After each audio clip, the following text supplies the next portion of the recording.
आजको हाम्रो discussion topic चाहिँ जेनर डायट रहेको छ। जेनर डायट भनेको चाहिँ एउटा स्पेसल टाइप अफ डायट हो जसमा चाहिँ डोपिङको कन्सन्ट्रेसन चाहिँ एकदमै हाई हुन्छ। भनेको पी टाइपमा चाहिँ यो ट्राइभ्यालेन्ट इम्प्युरिटी चाहिँ एकदमै हाई हुन्छ भने एन टाइपमा चाहिँ पेन्टाभ्यालेन्ट इम्प्युरिटी चाहिँ एकदमै हाई हुन्छ। अब यो चाहिँ रिभर्स बायसमा काम गर्ने हो, फरवर्ड बायसमा होइन। अनि हामीले चाहिँ यो नेगेटिभलाई चाहिँ पी टाइपमा कन्भर्ट गरेको छौँ, पोजिटिभलाई चाहिँ एन टाइपमा कन्भर्ट गरेको छौँ, त्यही भएर है त।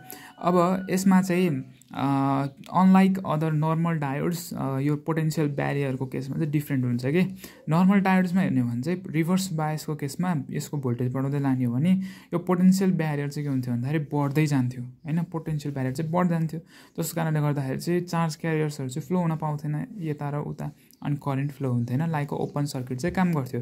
तर जेनर डायोडमा चाहिँ के हुन्छ भन्दाखेरि हाई डोपिङ भएको कारणले गर्दाखेरि यहाँको यो आयोन्सको कन्सन्ट्रेसन छ नि, यो पोजिटिभ पोजिटिभ पोजिटिभ पोजिटिभ एकदमै हाई भइदिन्छ, अनि नेगेटिभ नेगेटिभ नेगेटिभ एकदमै हाई भइदिन्छ होइन जेनर डायोडको केसमा। त्यसको कारणले गर्दाखेरि चाहिँ यो चाहिँ एकदमै एट्र्याक्ट हुन्छ क्या, अनि इलेक्ट्रिक फिल्ड चाहिँ एकदमै स्ट्रङ भइदिन्छ, एकदमै स्ट्रङ भइदिन्छ इलेक्ट्रिक फिल्ड होइन। अनि यो पोटेन्सियल ब्यारियर एट्र्याक्ट भएको भनेको पोटेन्सियल ब्यारियर चाहिँ एकदमै सानो भएको भनेको के, सानो भएको। अनि चार्ज क्यारियर्सहरू भनेको के हुने भयो, इजिली फ्लो हुन पाउने भयो एनबाट पीतिर, पीबाट चाहिँ एनतिर भनेको इट्स लाइक मेजर चार्ज क्यारियर्स पनि फ्लो हुन पाउने भयो कि यो केसमा चाहिँ है त। अनि यसमा चाहिँ एभालान्स इफेक्ट र एउटा जेनर इफेक्ट भन्ने हुन्छ। एभालान्स इफेक्ट र जेनर इफेक्टमा फरक के छ भन्दाखेरि चाहिँ एभालान्स इफेक्ट भनेको चाहिँ एउटा इलेक्ट्रोनले चाहिँ अर्को न्युट्रल एटमलाई चाहिँ हिट गरेर यसको चाहिँ बाहिरपट्टिको इलेक्ट्रोन्सलाई चाहिँ नकआउट गर्ने हो भने त्यसलाई हामीले एभालान्स ब्रेकडाउन अथवा एभालान्स इफेक्ट भन्दा भयो। एभालान्स इफेक्ट हुन्छ जसको कारणले गर्दाखेरि त्यहाँ करेन्ट फ्लो हुन्छ।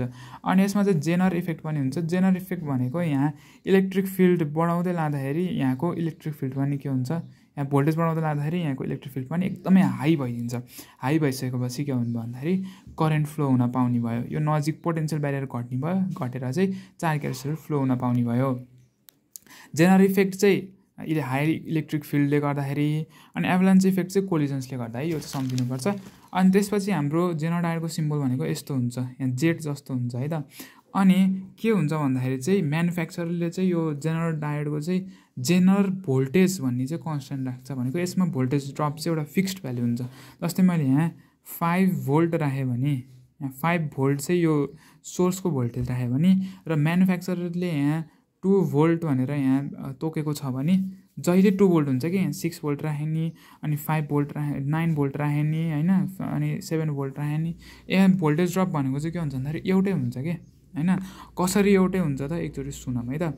यो एउटै हुनको लागि चाहिँ यहाँ चाहिँ के हुन्छ भन्दाखेरि हामीले यहाँको भोल्टेज चाहिँ बढायौँ भने यसमा करेन्ट बढ्छ र रेसिस्टेन्स घट्छ, र यहाँको भोल्टेज घटायौँ भने चाहिँ करेन्ट घट्छ र रेसिस्टेन्स बढ्छ। त्यही भएर यो बढ्ने घट्ने घट्ने र बढ्नेको यो प्रडक्ट जुन छ नि V=IR, यो प्रडक्ट चाहिँ जहिले के हुन्छ भन्दाखेरि कन्स्ट्यान्ट हुन्छ कि VZले रिप्रेजेन्ट गरौँ जेनर भोल्टेज। अब प्यारललमा भनेको भोल्टेज ड्रप त बराबर हुन्छ, यहाँ पनि VZ बराबरको भोल्टेज ड्रप हुन्छ। त्यही भएर चाहिँ यसलाई हामीले कन्स्ट्यान्ट भोल्टेज रेगुलेटर पनि भनिन्छ कि, अनि यसरी चाहिँ कन्स्ट्यान्ट भोल्टेज चाहिँ रेगुलेट हुन्छ। Thank you.